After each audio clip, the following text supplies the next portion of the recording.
ሰላም ሰላም ውድ ተማሪዎች እንዴት ናችሁ?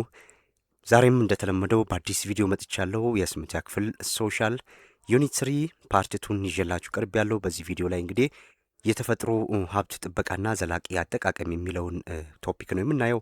ቪዲዮውን እስከ መጨረሻው እንድትመለከቱት ጋብዛለሁ። ላይክ በማድረግ ጀምሩ። በቀጥታ ወደ ቪዲዮ አለፍኩኝ። ሪሶርስ ኮንዘርቬሽን ኤንድ ሰስቴናብል ዩቲላይዜሽን እንግዲህ የተፈጥሮ ሀብት ጥበቃና ዘላቂ አጠቃቀም። የተፈጥሮ ሀብት ጥበቃ ማለት ምን ማለት ነው ይለናል። ሚኒንግ ኦፍ ኮንዘርቬሽን የሀብት ጥበቃ ትርጉምን በምንመለከትበት ሰዓት ላይ እዚህ ጋር የተዘረዘረውን ነጥብ ይይዛል ማለት ነው። እንግዲህ መጽሐፋችሁ ላይ ያለውን ሰፊውን ሀሳብ እዚህ ጋር ዋና ዋና ፖይንቶችን ፈተና ላይ ለፈተና ዝግጁ የሚያደርጋችሁን ኖቶች ነው እዚህ ጋር ያዘጋጀውላችሁ። እነዚህ ስታጠኗቸው ለፈተና ዝግጁ ያደርጋችኋል ብዬ አስባለሁ። ሶ እያንዳንዱን ነገር በጥሞና ተከታተሉ።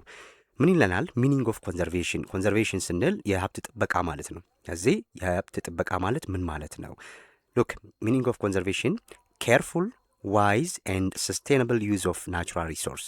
እንግዲህ የተፈጥሮ ጥበቃ በምንልበት ሰዓት የተፈጥሮ ሀብት ጥበቃ ማለት የተፈጥሮ ሀብቶችን በጥንቃቄ በብልሃት እንዲሁም ለወደፊት ትውልድ በሚተርፍ መልኩ መጠቀም ማለት ነው። አያችሁ። ስለዚህ በብልሃት ሀብቶችን ኬርፉል አለ በጥንቃቄ መጠቀም። ሁለተኛው በብልሃት መጠቀም እንዲሁም ለወደፊት ትውልድ ለዘላቂ ጥቅም ላይ እንዲውል ማስቻል ማለት ነው። ይሄ የኮንዘርቬሽን ዲፊኒሽን ይሄን ይዛል ማለት ነው። ዋይዝ ዩዝ ኦፍ ሪሶርስ ነው። ኬርፉል ዋይዝ ኤንድ ሰስቴናብል ዩዝ ኦፍ ናቹራል ሪሶርስስ። እነዚህ ናቹራል ሪሶርሶች እንግዲህ አላቂም እንዲሁም ታዳሽ ሊሆኑ ይችላሉ። እነዚህን የተፈጥሮ ሀብቶች በጥንቃቄ መጠቀም ካልቻልን ወደፊት ከኛ አልፎ ለትውልድ ወደፊት ለሚመጣው ትውልድም ችግር ይሆናል ማለት ነው። ለዛ ነው እያንዳንዱ የተፈጥሮ ሀብቶችን አላቂ ሊሆኑ ስለሚችሉ በጥንቃቄ መጠቀም ያለብን ማለት ነው። እንግዲህ ይህንን በጥንቃቄ መጠቀማችን ለምን ይጠቅመናል ስንል እዚህ ጋር ያለውን እሱን ያሳየናል። ጥቅሙ እዚህ ጋር ይነግረናል ማለት ነው። ሶ ይሄ ዋይዝ ዩዝ ኦፍ ኦር ኬርፉል ዋይዝ ኤንድ ሰስቴናብል ዩዝ ኦፍ ናቹራል ሪሶርስ ኢንሹርስ አቬላቢሊቲ ኦፍ ሪኒዋብል ኤንድ ነን ሪኒዋብል ሪሶርስስ። እንግዲህ ጥቅሙን ስናይ ይህ የተፈጥሮ የሀብት ጥበቃ በትክክለኛው መልኩ መጠቀማችን ታዳሽ የሆኑ ስንል ሪኒዋብል ስንል እዚህ ጋር ውሃን፣ ፀሐይ፣ አየር፣ ንፋስ የሚሉትን ሁሉ ያጠቃልላል አይደለ? ታዳሽ በምንልበት ሰዓት ላይ የማያልቅ ነው። ዛሬ ተጠቅመናቸው ነገ የሚተኩ ማለት ነው። ስለዚህ አንደኛው እነዚህን የተፈጥሮ ሀብቶችን በዘላቂ መልኩ እንድንጠቀም ያስችልናል። ሁለተኛው ደግሞ ነን ሪኒዋብል የምንላቸው በዋናነት ይህ የማዕድናት እንደ ማዕድናት ያሉ ሀብቶች ናቸው። ስለዚህ እነዚህን ሀብቶች የታዳሽና ታዳሽ ያልሆኑ ሀብቶችን ለረጅም ጊዜ እንዲቆዩ ያደርግልናል ማለት ነው። ሌላኛውም ኢት ሜንቴንስ ሶይል ፈርቲሊቲ ኤንድ ክሊን ድሪንኪንግ ዋተር። እንግዲህ ይህ የተፈጥሮ ሀብትን በአግባቡ መጠቀማችን የአፈር ለምነትን ይጠብቃል። የመጀመሪያው የአፈር ለምነትን ያስጠብቅልናል። እንዲሁም ንጹህ የመጠጥ ውሃ እንዳይጠፋ ሁልጊዜ እንዲኖረን ያስችለናል ማለት ነው። ብዙ ችግሮች በዓለም ላይ የሚከሰቱት በአግባቡ ተፈጥሮ ሀብቶችን መጠቀም ባለመቻላችን በመሆኑ እነዚህ ነገሮች በአግባቡ መጠቀም ከቻልን ለዓለም ሕዝብ በቂ ሪሶርስ ነው። ስለዚህ እነዚህ ነገሮች በአግባቡ መጠቀም ማስቻል ይሄ ኮንዘርቬሽን ይባላል ማለት ነው። እዚህ ላይ የምናየው መጀመሪያው ነጥብ እነዚህን ነው ይዘው። ሌላኛው ሰስቴናብል ዩዝ ኦፍ ሪሶርስስ ዘላቂ የሀብት አጠቃቀም ማለት ነው። እዚህ ጋር ሰስቴናብል ዩዝ ኦፍ ሪሶርስ ስንል ዘላቂ የሀብት አጠቃቀም ማለት ነው። ዘላቂ የሀብት አጠቃቀም ደግሞ ስንል ምን እያልን ነው? ምን ማለት ነው? እንግዲህ እዚህ ጋር እንደሚለን ዩዝ ሰስቴናብል ዩዝ ኦፍ ሪሶርስስ ማለት ዩዝ ሪሶርስስ ዊዛውት ሎንግ ተርም ዲግራዴሽን። እንግዲህ ይህ ማለት ዛሬ ያለን ፍላጎት ስናሟላ የወደፊቱን ትውልድ ፍላጎት በማያናጋ መልኩ መጠቀም ማለት ነው አይደለ? ስለዚህ ሰስቴናብል ዩዝ ማለት ዛሬ እኛ የምንጠቀመው ለራሳችን ብቻ መሆን የለበትም። ይህን የምንጠቀመውን ሀብት ለሎንግ ተርም ችግር ወይም በዘላቂነት ችግር ውስጥ እንዳይወድቅ ወይም ሀብትን ስንጠቀም ጉዳት ማድረስ የለብንም የሚለውን ይዛል ማለት ነው። ምንም አይነት ጉዳት የለብንም፣ እኔ ከሞት ሰርዶ አይብቀል የሚል አስተሳሰብ መኖር የለበትም ማለት። ስለዚህ ሰስቴናብል ዩዝ ኦፍ ሪሶርስ አንደኛው ዲፊኒሽን ለትውልድ በሚተርፍ መልኩ በአግባቡ መጠቀም የሚለውን ይዛል። ሁለተኛው ደግሞ ሚትስ ፕሬዘንት ኒድስ ዊዛውት ሃርሚንግ ፊውቸር ጀኔሬሽን ያልኳችሁ ይሄንን ነው ማለት። ስለዚህ ዛሬ በምንጠቀምበት ሳት ላይ ዛሬ ያለንን ፍላጎት ስናሟላ የወደፊት ትውልድ ፍላጎትን በማናጋ መልኩ በማይጎዳ መልኩ መጠቀም ማለት ነው ይሄኛው። ሪሶርስስ ዩዝ ሹድ ናት ኤክሲድ ሪፕሌስመንት ካፓሲቲ የአጠቃቀም መጠናችን ሀብቱ ራሱን ተክቶ ከሚገኝበት ፍጥነት መብለጥ የለበትም ማለት ነው። በአንዴ ነገሮችን ማባከን መጠቀም ሀብት ያ ነገር ራሱን የሚተካበት ጊዜ ይኖረዋል አይደለ? ስለዚህ ያንን ከሚተካበት ጊዜ መብለጥ የለበትም ማለት ነው። በአግባቡ መጠቀም መቻል አለብን። ይሄ እንግዲህ ዘላቂ የሀብት አጠቃቀም ማለት ይህንን ይይዝልናል ማለት ነው። በዋናነት የነገውን ትውልድ ታሳቢ በማድረግ ዛሬ ላይ ስንጠቀም ጉዳት በማያደርስ ሁኔታ መጠቀም ማለት ነው። ሌላኛው ሀሳብ ይሄ ነው። ሰስቴናብል ዩዝ ኦፍ ናቹራል ሪሶርስ ሜን ፖይንቶች እነዚህ ናቸው ማለት ነው። እሺ ሁለተኛው እዚህ ላይ ደግሞ የምናየው ሶይል ኮንዘርቬሽን ኤንድ ሰስቴናብል ዩቲላይዜሽን ይለናል። ምን ማለት ነው? የአፈር ጥበቃና ዘላቂ አጠቃቀም። ስለዚህ የአፈር ጥበቃ ስንል ምን ማለት ነው? ሶይል ኮንዘርቬሽን ሚንስ ፕሮቴክሽን ኦፍ ሶይል ፍሮም ኢሮዥን ኤንድ ዲግራዴሽን። አያችሁ፣ የአፈር ጥበቃ ማለት እንግዲህ አፈር ከመሸርሸር እና ከጥራቱ መበላሸት ወይም የጥራት ጉድለት እንዳይደርስበት መጠበቅ ማለት ነው። ሶይል ኮንዘርቬሽን ስንል ነው የመጀመሪያው ከመሸርሸር መጠበቅ። አፈርን በመጀመሪያ በዋናነት የሚጎዳው ይሄ ኢሮዥን ነው። ሶይል ኢሮዥን አንደኛው ችግር ይሄ ነው። ስለዚህ ይሄ ኢሮድ ሆኖ እንዳያልቅ ውስጡ ማዕድናቶቹ ከውስጡ ወጥተው እንዳያልቁ አንደኛ የተለያዩ ሜቶዶችን እናያለን በእርግጥ ግን። ስለዚህ ከኢሮዥን መጠበቅና ዲግራዴሽን ይሄ ከጥፋት አፈር ከጥራት መበላሸት ወይም የአፈሩን ለምነት እንዳያጣ ከጥፋት መከላከል ማለት ነው አፈር ሶይል ኮንዘርቬሽን ስንል። ኤንድ ይህንን ማድረጋችን ከኢሮዥንና ከዲግራዴሽን መጠበቃችን ለምን ይጠቅማል ስንል ኢት ሜንቴንስ ሶይል ፈርቲሊቲ ኤንድ ፕሮዳክቲቪቲ የአፈርን ለምነት መጠበቅ አይደለ? ስለዚህ የአፈርን ለምነት እንዲሁም ምርታማነትን ለመጠበቅ ወሳኝ ነው ማለት ነው። የአፈር ለምነትን ጠበቅን ማለት ይህ ለም አፈር ከሆነ ለምርት ከፍተኛ ውጤት ይሰጠናል ማለት ነው። ከፍተኛ አስተዋጽኦ አለው። ስለዚህ አውትፑታችን የምናገኘው ውጤት ጥሩ ይሆናል።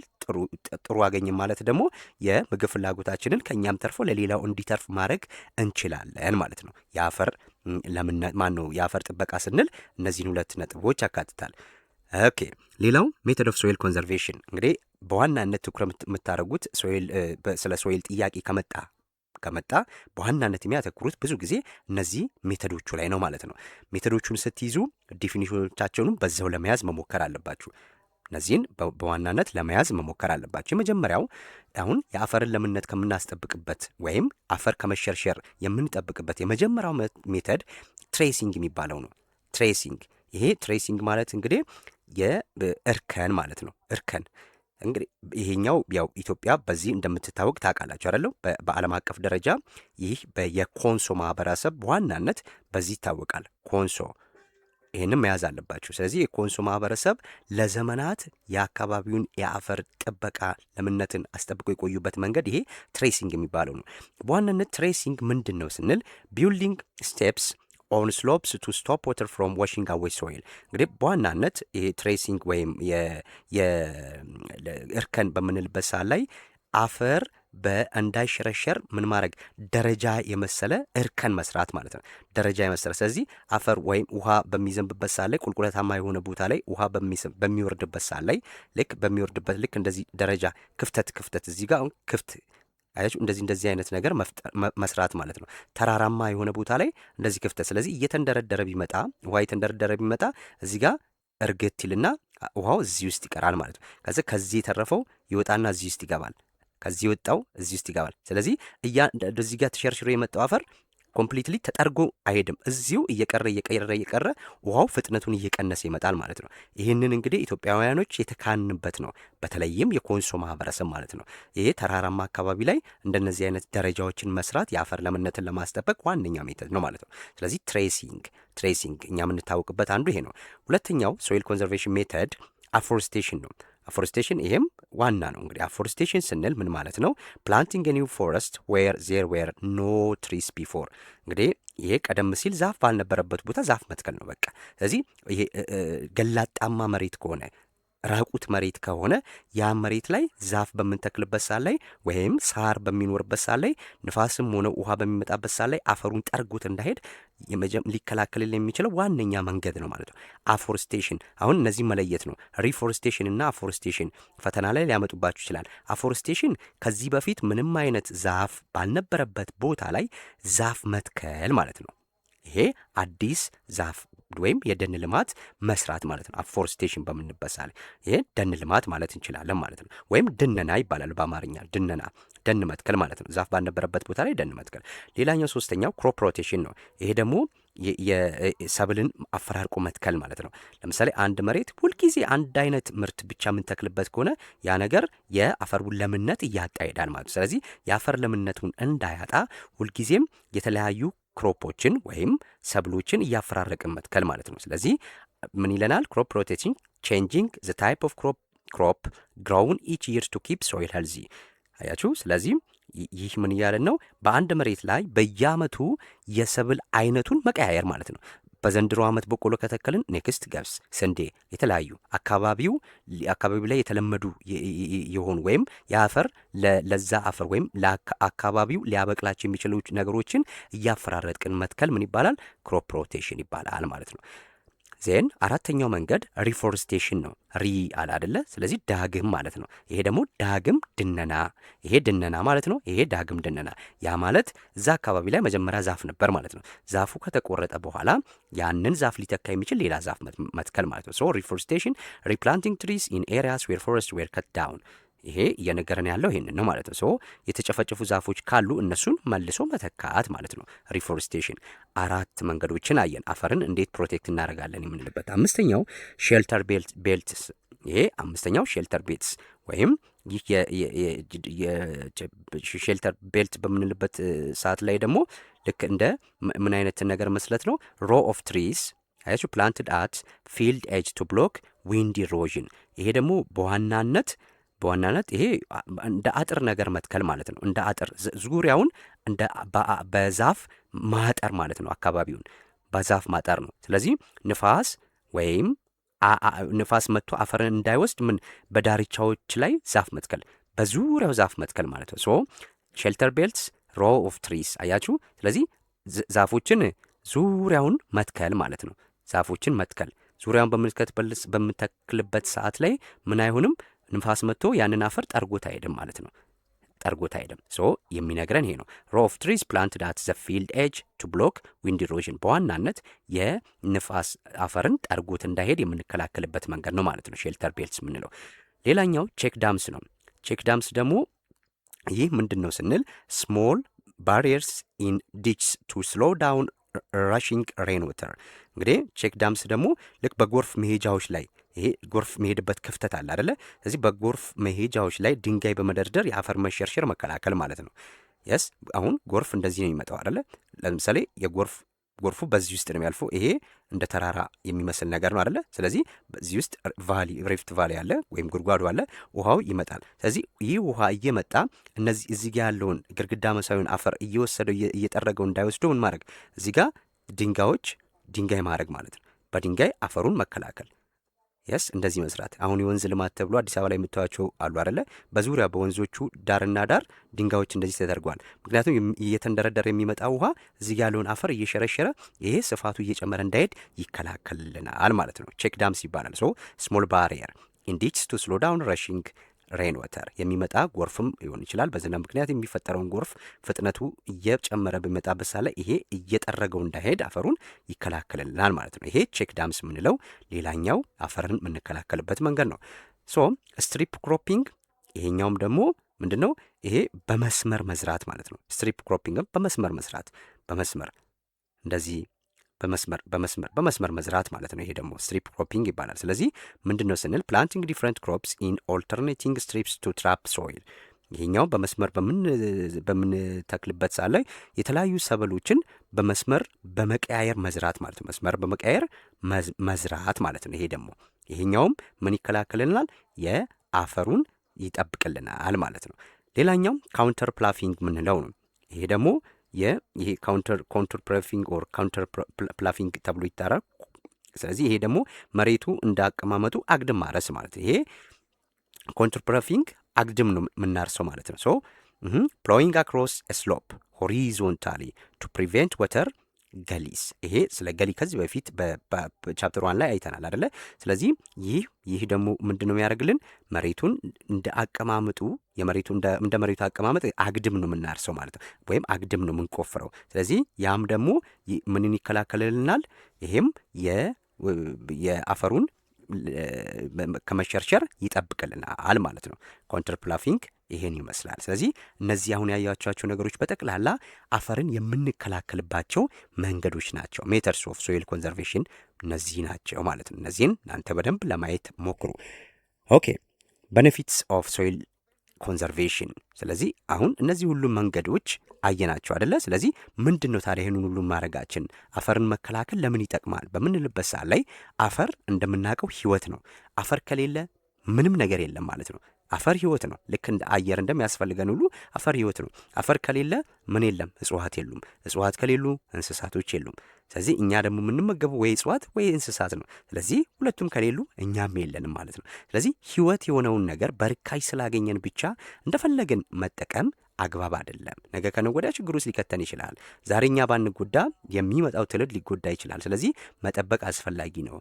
በዋናነት የአፈር ለምነትን መጠበቅ ለምን ይጠቅመናል ስንል አንደኛው ቤኔፊት ኦፍ ሶይል ኮንዘርቬሽን ላይ ምን ይለናል? ኢንክሪዝ ሶይል ፕሮዳክቲቪቲ። ይሄ የአፈርን ምርታማነት ከዛ አፈር የምናገኘውን ምርታማነት በደንብ ይጨምርልናል ማለት ነው። አፈሩን ለምነቱን በጠበቅን ቁጥር የምናገኘው አውትፑትም በዛ መጠን ይጨምርልናል። ሬዲዩስ ኢሮዥን፣ ይሄም ደግሞ የአፈርን መሸርሸርን ይጠብቅልናል። ሰፖርትስ ዋይልድ ላይፍ፣ ይሄም የዱር እንስሳቶችን ወይም የዱር ህይወት ያላቸውን ነገሮች በጠቅላላ ምን ያደርግልናል? ይጠብቃል፣ ሰፖርት ይደግፋል ማለት ነው። ኢምፕሩቭ ወተር ኳሊቲ፣ የአፈርን ለምነት መጠበቅ እንደዚህ አፎሬስቴሽን ሪፎሬስቴሽን መኖሩ አንደኛ ወተር ኳሊቲን ይጨምራል። የምንተነፈሰው ንጹህ አየር እንዲሆን ያደርግልናል። የዝናብ መጠን እንዲጨምር ያደርግልናል። ይሄ ሁሉ ጥቅም አለው ማለት ነው ሶይል ኮንዘርቬሽን። ስለዚህ እነዚህን በደንብ ማወቅ አስፈላጊ ነው ማለት ነው። ቤኔፊት ኦፍ ሶይል ኮንዘርቬሽን ስንል እነዚህን መጥቀስ እንችላለን። ኦኬ ሌላኛው ፖይንት ዋተር ኮንዘርቬሽን ኤንድ ሰስቴናብል ዩቲላይዜሽን። አሁን መጀመሪያ ላይ ምን አየን? የአፈርን አየን። ስለዚህ አሁን ደግሞ የውሃ ጥበቃና ዘላቂ አጠቃቀም ማለት ነው። የውሃ ጥበቃ ወተር ኮንዘርቬሽን፣ ሰስቴናብል ዩቲላይዜሽን ደግሞ ዘላቂ አጠቃቀም ማለት ነው። ሶ እንዴት ነው ውሃን የምንጠብቀው ስንል ሜተዶቹን እዚህ ጋር ይዘረዝርልናል። የመጀመሪያው ፕሮቴክት ወተር ፍሮም ፖሉሽን፣ እንግዲህ ውሃን ከብክለት መጠበቅ ማለት ነው። ውሃን ከብክለት መጠበቅ የመጀመሪያው ይሄ ነው። ራሽናል ዩዝ ኦፍ ግራውንድ ወተር፣ ይህም ደግሞ የከርሰ ምድር ውሃም በቁጠባ መጠቀም በአግባቡ መጠቀም ማለት ነው። ግራውንድ ወተር ስንል መሬት ቆፍረን የምናገኘው ውሃ ነው። ያንን ውሃ በአግባቡ መጠቀም መቻል አለብን ማለት ነው። ራሽናል ዩዝ ኦፍ ግራውንድ ወተር። እንዲሁም ምን ይለናል? ሪኖቬት ትራዲሽናል ወተር ሃርቨስቲንግ ሜተድ፣ ይሄም ልክ ባህላዊ የውሃ መጠረቀሚያ ዘዴዎችን ማዘመን አለብን። ለምሳሌ ማቆር የሚባል ነገር አለ አይደለ? መሬት ሰፊ ጉድጓድ ይቆፈራል። ሰፊ ጉድጓድ ይቆፈርና መሬት ውስጥ ማለት ነው። ይሄ ሰፊ ጉድጓድ ተቆፍሮ ምን ይደረጋል? እዚህ ውስጥ ጠንካራ የሆነ ላስቲክ ፌስታል ላስቲክ አለ። አክቹዋሊ ይሄ ላስቲክ ቤት ውስጥ የምንጠቀመው ሳይሆን ጠንካራ ይሆናል። ስለዚህ እሱ እዚህ መሬት ውስጥ ይነጠፋል ማለት ነው። ስለዚህ አፈሩ ሙሉ ይሸፍኗል። ዜን ውሃ እዚህ ውስጥ ይጠራቀማል። ውሃው ይጠራቀማል። መሬቱ አይመጣውም። ለምን? ላስቲክ ከስር ስላለ ማለት ነው። ይሄ አሁን ባህላዊ የውሃን እንዴት ሴቭ እናደርግበት መንገድ አንዱ ነው። ዝናብ በሚዘንብበት ሰዓት እዚህ ውስጥ ይጠራቀምልናል ማለት። ስለዚህ እዚህ ውስጥ ያሉትን ውሃ ለግብርናም ለተለያዩ አገልግሎት ማዋል እንችላለን። ስለዚህ እንደዚህ አይነት ነገሮችን ባህላዊ መንገዶችን መጠቀም። ሌላኛው ዩዝ ሞደርን ኢሪጌሽን ድሪፕ ስፕሪንክለር፣ ይሄ እንግዲህ ዘመናዊ የመስኖ ዘዴዎች ናቸው እነዚህ። ስለዚህ ሁልጊዜም ዘመናዊ የመስኖ ዘዴዎችን መጠቀም ማለት ነው። ለምሳሌ ይሄ ድሪፕ ኢሪጌሽን የምንለው ይሄ የጠብታ ውሃ ማለት ነው። የጠብታ መስኖ ማለት ነው። ድሪፕ ስንል የጠብታ መስኖ እንግዲህ በብዛት በምዕራባውያን የሚታወቃል። እስራኤል በዚህ በደንብ ትታወቃለች ድሪፕ ኢሪጌሽን ላይ። ስለዚህ የጠብታ መስኖ ማለት ነው። ስለዚህ ይሰራል በትልልቅ ሰፊ መሬቶች ላይ። ያም በዚህ በድሪፕ ኢሪጌሽን ጠብ እያለ መሬቱን እንዲያጠጣው ይደረጋል ማለት ነው። ይሄ ሞደርን ኢሪጌሽን ሲስተም ነው። ስለዚህ ድሪፕ ኢሪጌሽን እንዲሁም ስፕሪንክለር ደግሞ ስንል ርጭት መስሎ፣ ይሄኛውም የመስኖ አይነት ነው። ስፕሪንክለር የምንለው ማለት ነው። ይህም እነዚህን ሁለቱን ሞደርን ዌይ ኦፍ ወተር ኮንዘርቬሽን ሜቶዶች መጠቀም መቻል አለብን ማለት ነው። ባህላዊንም ዘመናዊንም አዳብለን መያዝ አለብን። ውሃን የምንጠብቅበት መንገድ ሌላኛው ይሄ ነው። ሶ ኢንክሪዝ ፎረስት ከቨር፣ ሁልጊዜም ውሃ ስናነሳ የደን ልማት ሽፋናችን ከፍተኛ መሆን አለበት፣ የዝናብ ስርጭት ከፍተኛ እንዲሁም ማለት ነው። እዚህ ይሄኛውም ሌላኛው መንገድ ነው። ሶ የደን ሽፋን መጨመር፣ ዛፎች ውሃ መሬት ውስጥ እንዲሰርጹ ስለሚያደርጉ ማለት ነው። ዛፎች ካሉ ውሃ መሬት ውስጥ ሰርጾ እንዲገባ ያደርጋል። ያ ደግሞ መሬት ውስጥ እንግዲህ ግራውንድ ወተር በምንጠቀምበት ሰዓት ላይ አገልግሎት ሊሰጠን የሚችለው እንደዚህ አይነት ነገሮች ሲኖሩ ነው ማለት ነው። ሶ ትሪት ኤንድ ሪዩዝ ኢንዱስትሪያል ወተር፣ ይሄም ያው ከፋብሪካ የሚወጡ ውሃዎችን አክሞ መልሶ መጠቀም ማለት ነው። ትሪት ኤንድ ሪዩዝ ኢንዱስትሪያል ወተር፣ ቀጥታ ከፋብሪካ የሚወጡት ውሃዎች ወደ ወንዙ ውስጥ ወደ ተለያዩ ቦታዎች ነው የሚረጩት ማለት ነው። ለምሳሌ አብዛኛው የአዲስ አበባ ወንዞች ንጹህ አይደሉም፣ ህይወት ያላቸው ነገሮችም የሉባቸውም፣ አሳ ምናምን አይኖሩም። ለምን? አብዛኛው ከፋብሪካ የሚወጡ ኬሚካሎች፣ የተለያዩ ነገሮች፣ ሽንት ቤቶች እንዳለ ወደዛ ውስጥ ለውስጥ ወደ ወንዙ ስለሚገባ ያ ደግሞ ጉዳት ነው። እዛ አካባቢ ላይ የሚበቅሉ አሁን በአዲስ አበባ ወንዞች ዙሪያ ሁሉ የጎመን፣ የሰላጣ፣ ቆስጣ ምናምን ተተክሎ ታያላችሁ። ነገር ግን የሚጠጣ ውሃ ያን ኬሚካል ነው፣ ከዛ ውስጥ የሚወጣው ኬሚካል ነው የሚጠጣው ማለት ነው። ያ ደግሞ በአካባቢው ላይ ያንን ነገር ለሚጠቀሙ ሰዎች የረጅም ጊዜ ጉዳት ሊያመጣ ይችላል። ስለዚህ ውሃን አክሙ መልቀቅ አትሊስት ያስፈልጋል። ከዚህ አክመን ድጋሚ መጠቀም መቻል አለብን፣ ማባከን የለብንም ማለት ነው። ኦኬ፣ ሌላው ሚኒሲፓል ሬን ዋተር ሃርቨስቲንግ፣ ይሄም ደግሞ የዝናብ ውሃን ማጠራቀም ማለት ነው። የዝናብ ውሃን ማጠራቀም፣ ዝናብ ዝም ብሎ ዘንቦ እንዲያልፍ ማድረግ መቻል የለብንም። ስለዚህ ያንን ውሃ እንዴት እናጠራቀማለን ስንል ቅድም ባልኳችሁ ሜተድ ይሄ በዚህ ምንድን ነው የሚባለው ብያችኋለሁ። ይህ ውሃ ማቆር ማለት ነው። ስለዚህ ዝናቡ በሚመጣበት ሰዓት እዚህ ውስጥ ይዘንባል፣ ይሄ ይሞላል፣ በቃ ይቀመጣል ማለት ነው። ስለዚህ በዚህ አይነት መንገዶች የሚዘንብን ዝናብ ማጠራቀም መቻል አለብን። ሌላው ፐብሊክ አዌርነስ ነው። ይሄ ትልቁ ስራ ሊሰራ የሚገባው እዚህ ላይ ነው። እንግዲህ ብዙ በከፍተኛ ገንዘብ ስለማናወጣ ነው ለውሃ በየወሩ የምንከፍለው አነስተኛ ሊሆን ስለሚችል ውሃ ይሄን ያህል ቦታ ሰጥተን የምናየው ነገር አይመስለኝም። ስለዚህ አዌርነስ በጣም ይቀራል። ግንዛቤ ትምህርት መሰጠት መቻል አለበት ለማህበረሰብ ማለት ነው። ስለዚህ ሁላችንም ከነቃል ከዘመንን ሀገራችንን ከተማችንን ውብ ማድረግ እንችላለን። እንዲሁም ውሃዎቻችን ወይም የተፈጥሮ ሀብቶቻችንን በአግባቡ መጠቀም እንድንችል ያደርገናል ማለት ነው። ሁልጊዜም ንቃተ ህሊና መስፋት ወይም እውቀት መኖር ለሁሉ ነገር መድኃኒት ነው። እነዚህ ነገሮች ውሃን እንዴት ሴቭ እናደርጋለን የሚለውን ይነግረናል። በነፊቱ ምንድን ነው ጥቅሙ ምንድን ነው በምንልበት ሰዓት ላይ እዚህ ጋር የተጠቀሱት ወሳኝ ነገሮችን ማየት እንችላለን ማለት ነው። ኦኬ፣ ምን ይለናል? ሬዲዩስ ድራውት ኤንድ ወተር ሾርቴጅ፣ የመጀመሪያው ድርቅና የውሃ እጥረትን ይቀንሳል። ድርቅ የሚመጣው ከውሃ እጥረት ነው። የመጀመሪያው ድራውት፣ ድርቅ የሚመጣው ከዝናብ እጥረት አይደለ? ስለዚህ ዝናብ መሬት ማግኘት ሳይችል ሲቀር መስጠት ያለበውን ምርት ሳይሰጥ ይቀራል። ስለዚህ ሰው ወደ ድርቅ ገባ ይባላል ማለት ነው። ስለዚህ ያ ድርቅ ወደ ረሃብ ሊሄድ ይችላል። ስለዚህ ያ ምንን ይቀንሳል? ውሃን በኮንዘርቭ ማድረግ ከቻልን ምንን ይቀንስልናል? ድርቅ እንዳይከሰት ያደርግልናል። እንዲሁም የውሃ እጥረት እንዳይኖር ያደርጋል ማለት ነው። ሚኒማይዝ ፖለቲካል ኮንፍሊክት፣ ይህም በሀገራት መካከል የሚፈጠረውን የውሃ ግጭት ይቀንስልናል። ይቀንስልናል ወይም ያስወግድልናል ማለት ነው። አንደኛው የሀገራት የፖለቲካ ግጭቶች አንዱ ናቹራል ሪሶርስ ነው። ለምሳሌ ኢትዮጵያ ሁልጊዜ ከግብጽ ጋር ባላንጣ ሆና ወይም ተቃራኒ ሆኖ ያሉት ለምንድን ነው? የአባይ ፖለቲካ ነው፣ የውሃ ፖለቲካ ነው ማለት የኢትዮጵያና ግብጽ ግጭት። ስለዚህ ይህም በአግባቡ መጠቀም ከቻልን እኛም እነሱም ምን ይሆናል?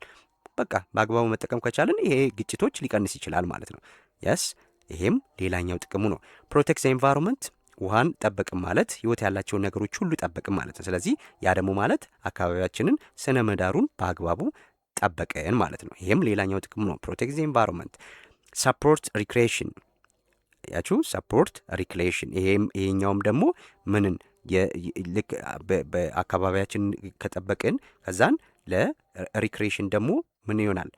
ይሄ ለአይምሮን ለማሳረፍ ለተዝናኖት የሚሆን ነገር ማለት ነው ሪክሬሽን ስንል።